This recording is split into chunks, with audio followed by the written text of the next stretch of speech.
Aloha, ladies and gentlemen. Welcome. My name is SprinkleBeard. We stream every day but Sundays over on twitch.tv/SprinkleBeard from about 11 a.m. Eastern Standard Time to about 3 p.m. Eastern Standard Time. It's better to show up early than late. There's times where I have to start a little bit early and have to end a little early, depending on real life appointments that come up. So if you're looking to join us and you like that interaction, that is the best place to do it. Otherwise, leave a comment in the comment section down below.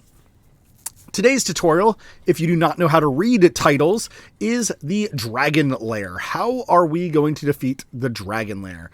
So in my videos, we have kind of a very long-winded opener because I'm talking about a lot of different things and why we do things. So please bear with us until we get to that gameplay. If you just want to skip to the gameplay, probably go about halfway through the video and we'll get there. If you don't care about the things like the gear and why to do dragon, blah, blah, blah, blah, blah, blah.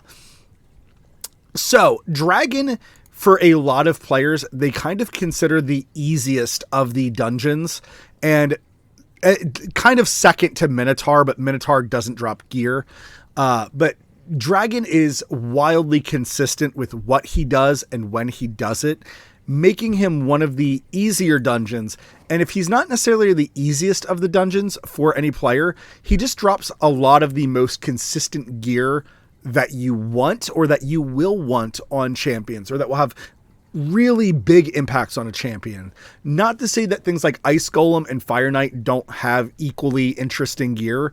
It's just that there's so much gear that drops from Dragon that is wildly impactful for a character. So like with Ice Golem, we're going to start on the artifacts that drop.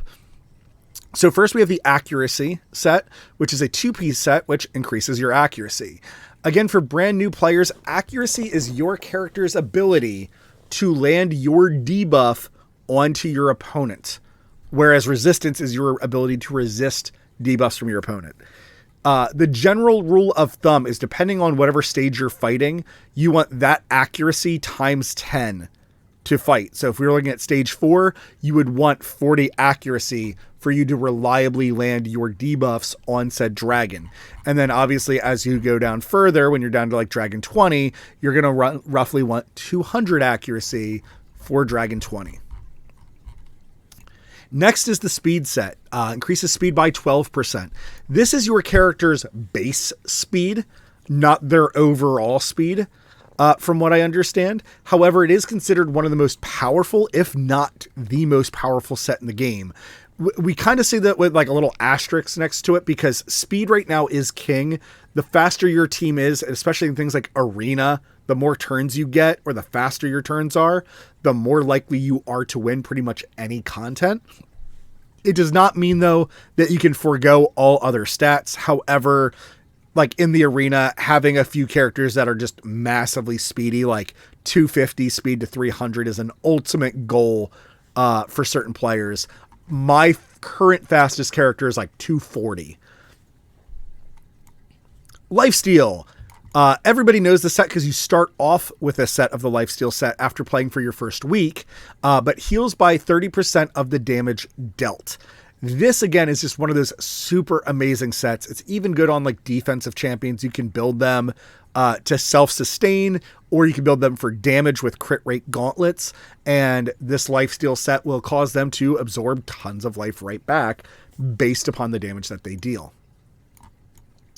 Destroy set, which is a 4-piece set, along with the Lifesteal, by the way. Lifesteal is 4-piece as well. Destroy is a 4-piece set. Decreases enemies' maximum HP by 40% of the damage dealt.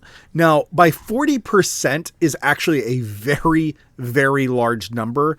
And where this set can be useful, if you're fighting super healing comps or super bulky HP champions, but these two comps are in essence weaker, that the less HP they have, the less that they're healing, or like a lot of the heals in this game, right, are not a heals 3,000 health. No, it's a heals 35% of this champion's max HP, or heals 15% of this champion's max HP. So by destroying their HP, it's a very good anti-healer set, or there's one boss in the Doom Tower that requires the destruction of HP. So if you had a champion that naturally destroys HP and then put this set on them, you potentially could ruin that boss's day very quickly as long as they survive long enough. However, where the game is currently, like at the game state that we're at, the destroy set is not great. This does not mean for you to sell every piece of equipment on this channel since you're a new player, or hopefully you're a new player watching these videos. We are focused on you getting the proper stats in the proper places. So like boots should have a primary stat of speed. If you're working on like armor or gloves, if it's an attack champion, you might want an attack armor with crit rate gloves. If it's a defensive champion, you might want a defensive chestplate and either a defensive glove or an HP percentage glove. It does depend on what you're building the champion to do, what your team comp is like. You might be building a champion that you just want to be a hyper tank, or you might be building a champion that you want to be a bruiser that can take a lot of damage and deal out a lot of damage. It does depend on what other champions you have, because if you have reliable healers and shielders, you probably just want to build more damage on champions. Vice versa, let's say you have all attack champions, it might mean that when you get to your supports or your defensive champions, you might need a more tanky champion that can continuously stay alive and constantly be getting off their debuffs. The Toxic set. It's a 4-piece set, 75% chance to place a 2.5 poison debuff. That's the lesser poison debuff. Every once in a while, I see somebody using a shenanigan version of this on Clan Boss, and that's to just get the extra poison in so that their basic A1s are doing 2.5% of the Clan Boss's health, which does add up, and because it's 75%, it's pretty reliable. Be mindful, though, that bosses can only have 10 debuffs on them at one time, and even though poison is currently the best boss killer in the game, a 2.5% poison might take up the slot of you getting like an attack down, a leech debuff, a defense down, a weaken, which will greatly increase your entire team's damage. Unless you are really going for that really defensive build, right? Maybe you're using Apothecary, Gorgoroth, Blind Seer, Sepulture Sentinel, and Grush, right? You just have this super friends party that just constantly heals, revives, shields, and does not die. But by all means, that's where this set could really shine, is on a team that is meant to survive for like 50 some turns, not necessarily kill in 20 turns, right? Next is the Frost set. It's a 4-piece set, 20% chance to place a freeze debuff on the attacker. This set can be very amazing on your supports, on something like a healer or a reviver, because your opponent's going to want to target that champion first, and then they have the chance of losing a turn because they are frozen because they attacked, is absolutely amazing. It's super amazing on champions that provoke, right? If your champion provokes things into attacking it, and then those champions are forced to attack the provoker, the taunter, then they get frozen. They're basically losing 2 turns then. So Frost set has some really good application.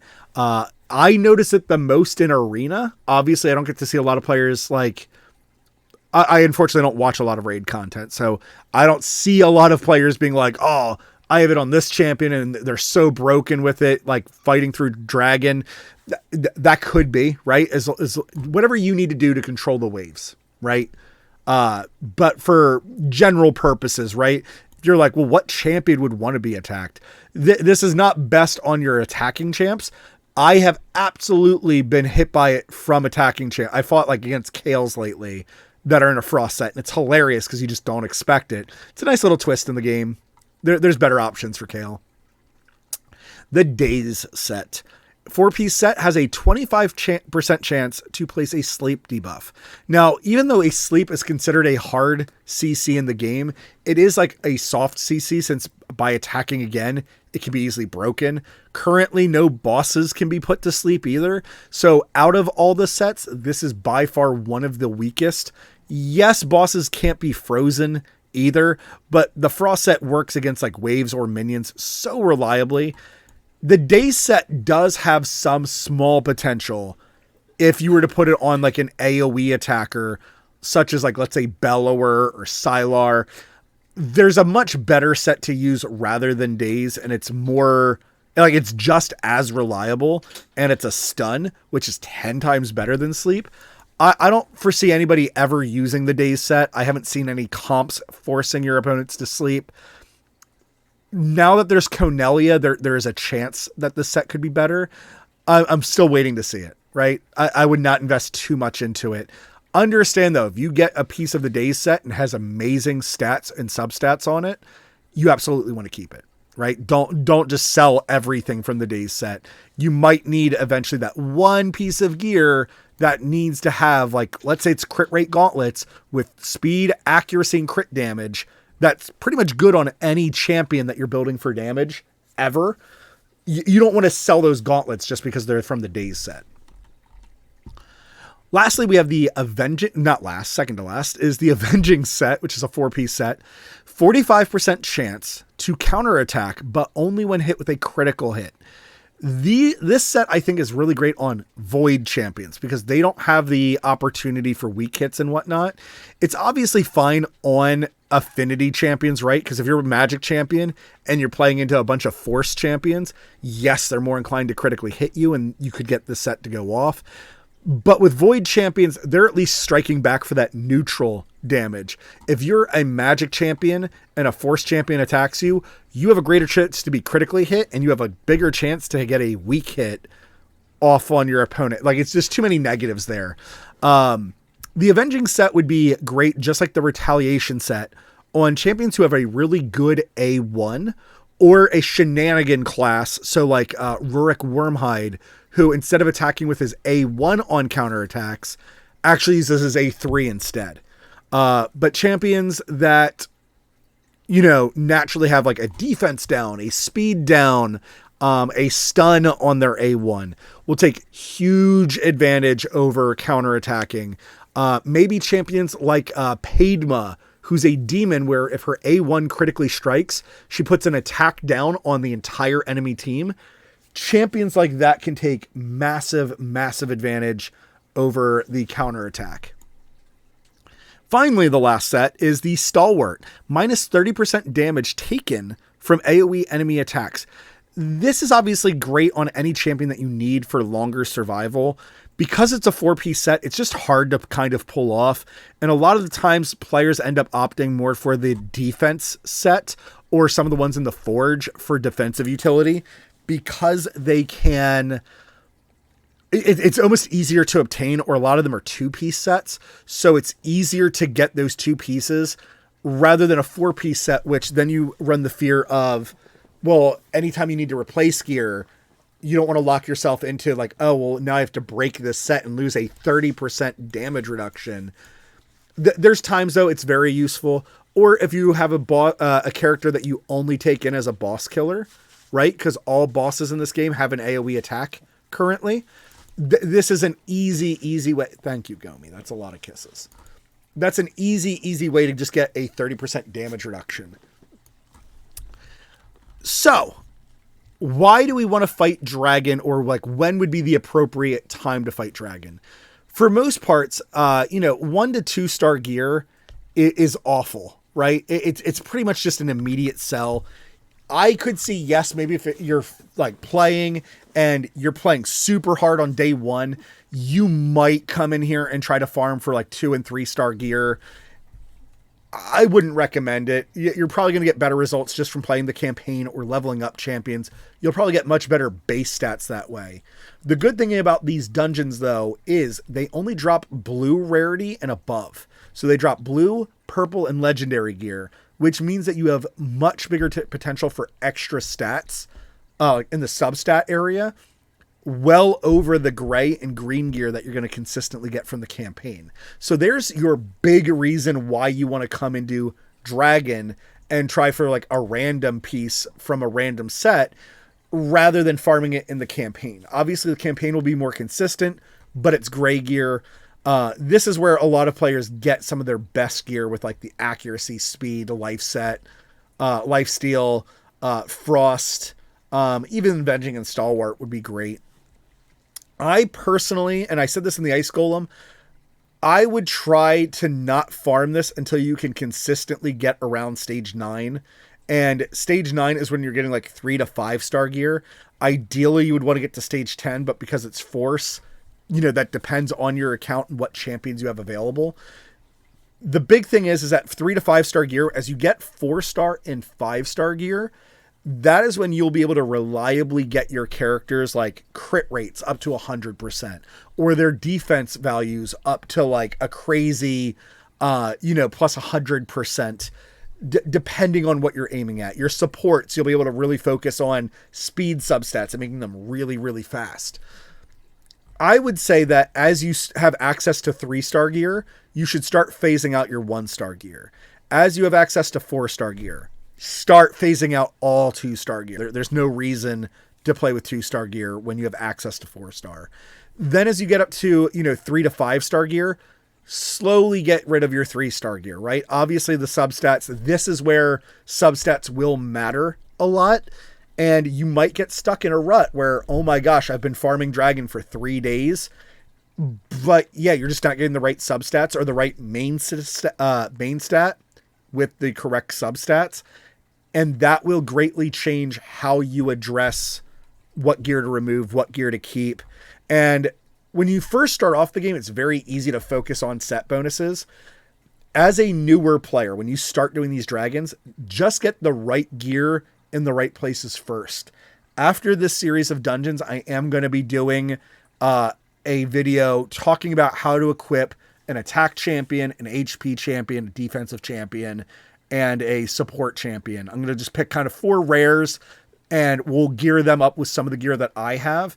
And we'll talk about how to filter, blah, blah, blah, how you want to focus certain gear substats and whatnot.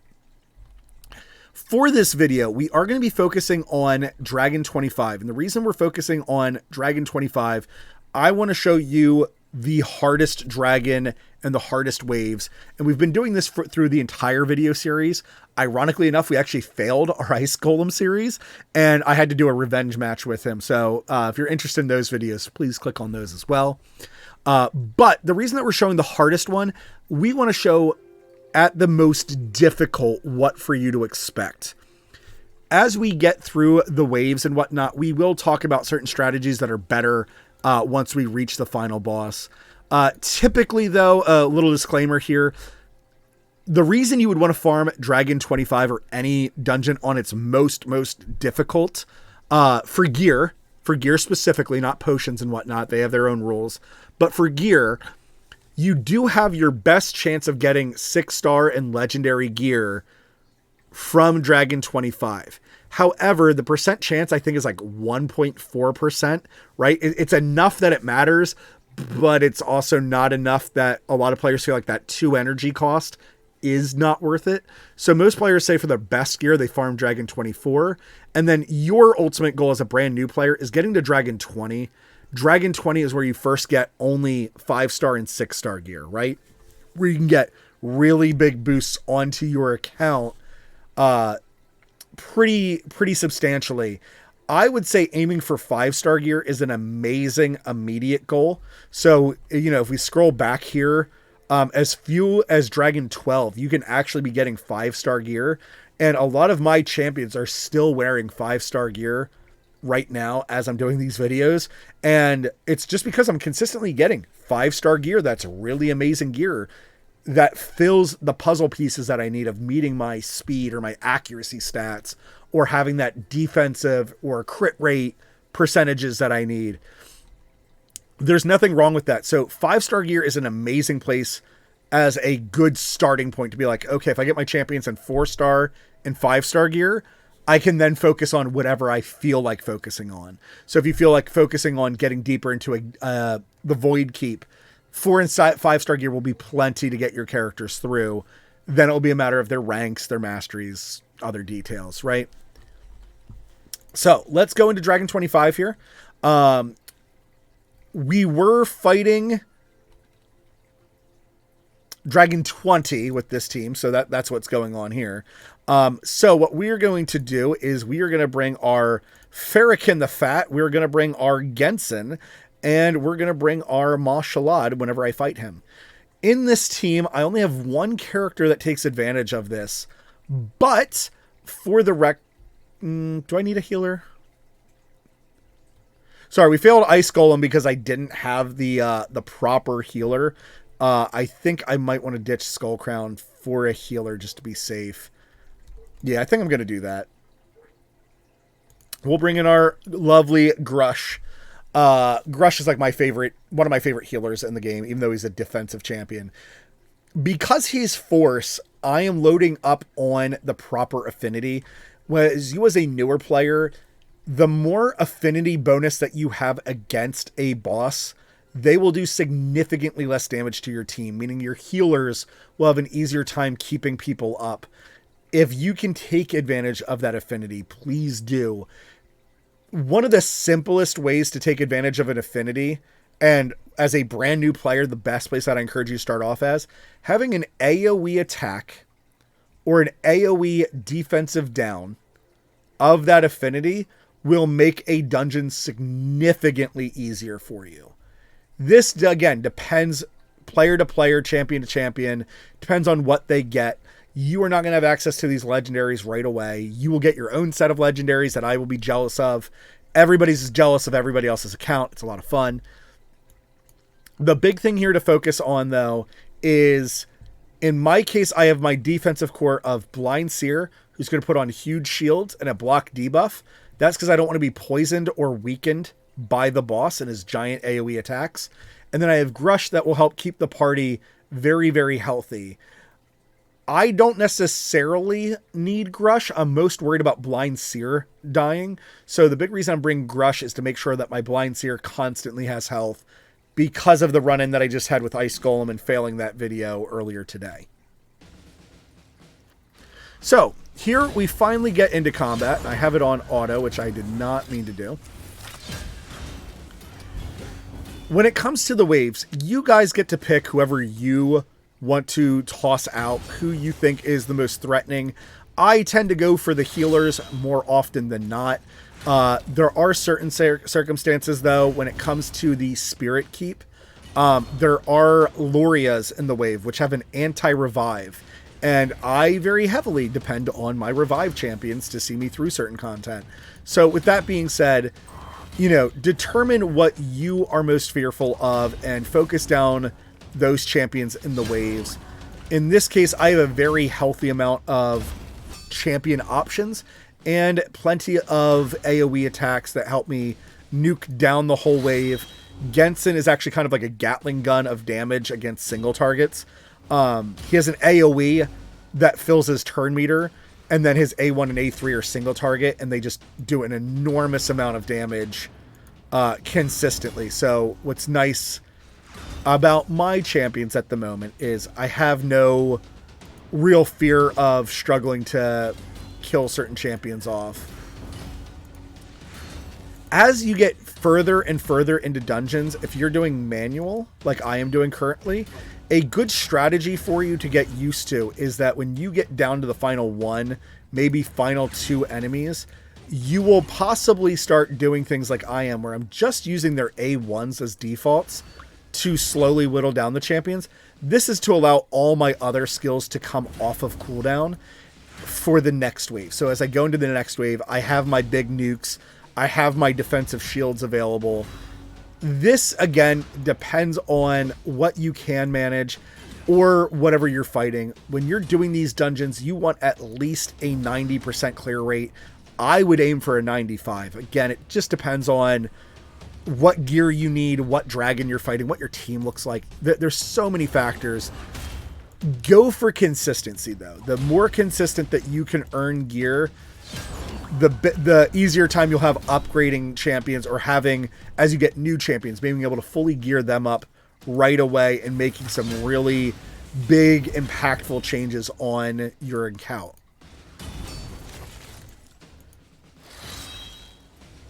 Again, target selection is entirely up to you. Nuke down the waves. I would definitely say every dungeon you should have at least one defensive champ that helps keep everybody alive, and you should have one AoE nuke, preferably of that affinity.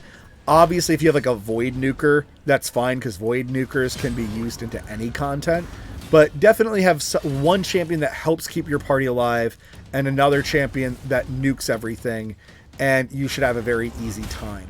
In this case, Blind Seer and Grush are my two champions that help keep everybody alive.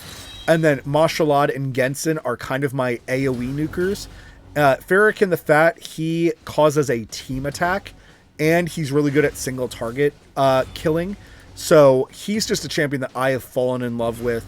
The only thing I think is weird about him is his passive. Seems like it's meant to be a debuff to balance out his kit because of how amazing he is. But his passive is like so weak, he causes the rest of his team to take a portion of the damage he takes. But it's such a minor amount of damage, I've never seen it be like noticeable. So we are finally up to the dragon boss, the first boss that we see in the game, the boss that eats Elhain. Roll the clip. I'm not actually going to roll the clip just for copyright reasons, but I freaking love that clip. I still laugh every single time I see Elhain get eaten. But we are up to the dragon. Damage based from skills that scale based upon enemy max HP cannot exceed 10% of the boss's max HP when attacking the boss. This buff only shows up when you reach Dragon 21 and beyond. So if you have things like Royal Guard or Cold Heart, feel free to use them. They are a great way to burn down a lot of his max HP. I personally got Royal Guard well after I was already hitting dragons like 21 through 24, so I never employed that strategy. But if you have champions like Steel Bower, Armiger, Cold Heart, Royal Guard, all those champions deal damage based upon max HP, could be an easy way for you to get in some really big damage on the boss. Immune to all the hard CCs, including Provoke. Also immune to HP exchange effects, HP balancing effects, and cooldown increasing effects. So if you're trying to lock the dragon out of certain skills, or if you're trying to increase the cooldown of his Scorch, I hate to tell you this, he's immune to it, right? Don't bother trying to do it. Don't think you can play with a champion like Hellfreak and exchange your Hellfreak when he's at 5% HP, switch HPs with the boss, and then just instantly one-shot him. No, the creators thought about that. You know, they want this dragon fight to be epic, right? We are going to skip over Scorch for the moment, although that is the main mechanic of this boss and what makes the boss the easiest. So, fully depletes the target's turn meter and then unlocks a secret skill, Scorch. So every 3 turns, the dragon is fully going to deplete his own turn meter, which doesn't make any sense. Maybe he does it to a target enemy. I've actually never noticed that, to be honest. And then unlocks a secret skill, Scorch. So he'll take in this big deep breath, and then he's going to have a purple health meter bar here. Attacks all enemies and places a stun debuff for 1 turn. So again, that's a 100% chance of that happening. The skill will be locked and hidden again if the dragon takes enough damage while this skill is unlocked. So there's that purple health meter and why we want to attack it. The easiest way to counter this skill is things like poisons and HP burn. It will take off an enormous chunk of damage from the boss. So if you have champions that have really good accuracy and can poison or HP burn, again, bosses can... not bosses, any champion can only have 1 HP burn on at a time. So bringing 3 HP burn champions probably will not be your best strategy, but 1, maybe 2 in case the first one misses their HP burn could be a reliable strategy for you. Just understand poisons, though, you can stack and is by far the easiest way to break the breath attack. Or things like Farrakhan the Fat that have a team attack is a good way to get in some really big burst damage while that inhale is going off. Things like defense down and weaken, or attack ups, or crit damage ups are other ways for you to get in a lot of damage really fast.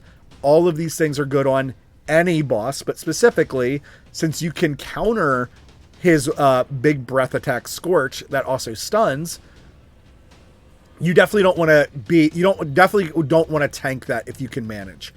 If you have to tank it, things like defense up or strengthen, attack downs to put on your opponent, all of those things will help. Or block debuffs are another great way to stop his breath attack and just hard counter it. This is why it's kind of like he's one of the easiest bosses, is pretty much just any strategy you use on him. is mildly successful, and then going really hard on one of those strategies, right? So if you do all defensive champions with like heals and block debuffs, the dragon was never really going to do much to you. Likewise, if you're going for really big damage comp, you can burst through him, and again, he won't feel like he's doing that much damage to you. His A2 attacks all enemies, places 2 poison debuffs for 3 turns, and places a weaken, a 25% weaken, for 2 turns. So ultimately, with this A2 Wall of Fire, he can do 10% of your max HP for each turn you take, for about 30% HP if he lands all the debuffs, and he can weaken you so that when he does his Scorch, it hits you even harder. This is a perfect reason to either bring a cleanse or a block debuff.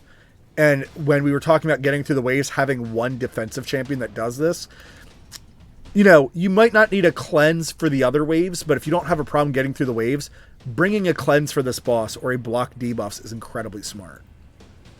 Attacks all enemies and places a 50% attack decrease for 2 turns. This boss is actually kind of like one of those champions that would be really good, right? An attacks all places a stun, an attack all that puts on poisons and weakens, and an attack all with a decreased attack. This thing as a champion would be absolutely amazing. However, we need to kill it. So bringing things like a defensive down will greatly help with our damage. Increasing our speed or lowering his speed would be amazing. I'm getting more and more interested in slows and such in this game.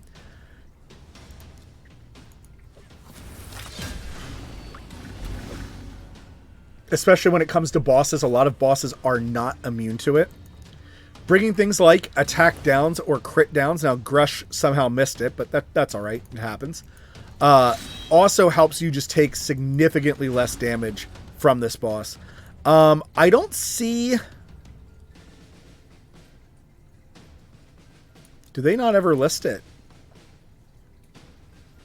They don't list it. I don't think you can reduce this top boss's turn meter, or it's very hard. He might be very resistant to it.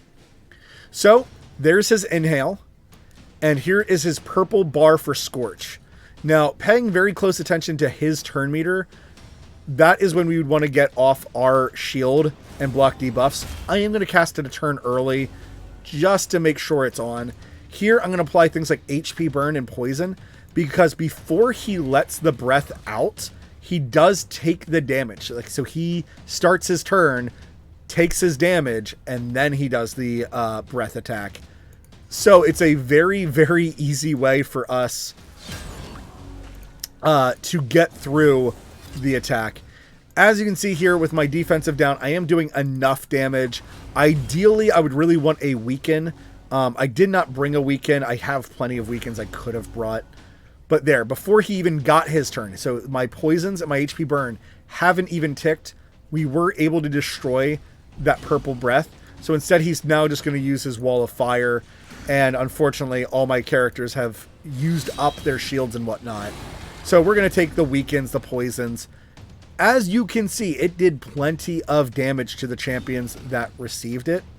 But because we have a leech debuff on the boss, and because we're putting on this shield, which is absorbing the damage from the poisons, we can easily regain a bunch of our health back up to full on almost all of these champions. The dragon is not a particularly very fast boss. So things, again, that would increase our speed or lower his speed make this boss very easy, very manageable. He's wildly predictable. There we got the attack down, so now when you see him attack us this next turn, it's going to look like my team is not taking any damage, right? He took like a fifth of his damage. He took, let's say, a third, right? Let's be real generous. He took a third of his HP. It doesn't matter. The attack down on these dungeon bosses is a great way to increase the longevity of your team. And then obviously things like defensive ups, shields, any way that you can mitigate damage or, you know, counteract what the boss is doing. As you get more epic champions, stacking debuffs like this or stacking buffs like this becomes wildly easier. Legendary champions really seem to break that open.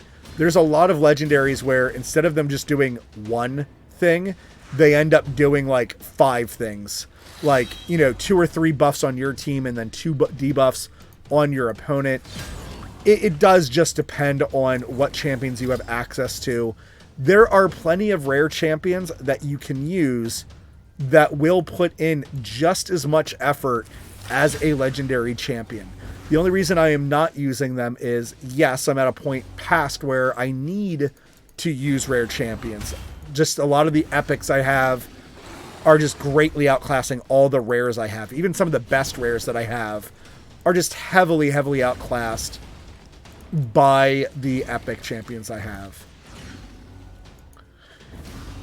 And that is our boss. So here we have our first 5-star piece of gear, and it is blue, which makes it very useful. For you as a new player, shields must have a defensive stat, so this shield is, it is what it is. But having speed and crit rate as substats is pretty amazing. Now, because it's the Stalwart set, you could argue, well, the shield isn't great, because most of the time, if I'm taking 30% less damage from AoE attacks, I would rather have, defensive values. So defense percentage, HP percentage, resistance, right? Because I'm building that champion to take less damage. Yes, you would be correct. That would make this shield great. However, when you are first starting off, gear like this that has speed and crit rate, which are 2 very, very powerful substats on a shield, this is great for an attacking champion. This is great for a champion that you want dealing more damage, or a champion that might need more speed, or a combination of the both. Don't necessarily get rid of shields because of it's from a set that you don't like. If you really want to be that picky, like perfection picky, you can. Just understand this game is a marathon. You might be waiting days of grinding dragon before you get a Lifesteal shield that is 5-star, that has speed and crit rate on it. Whereas you could have been using this shield as a great interim shield.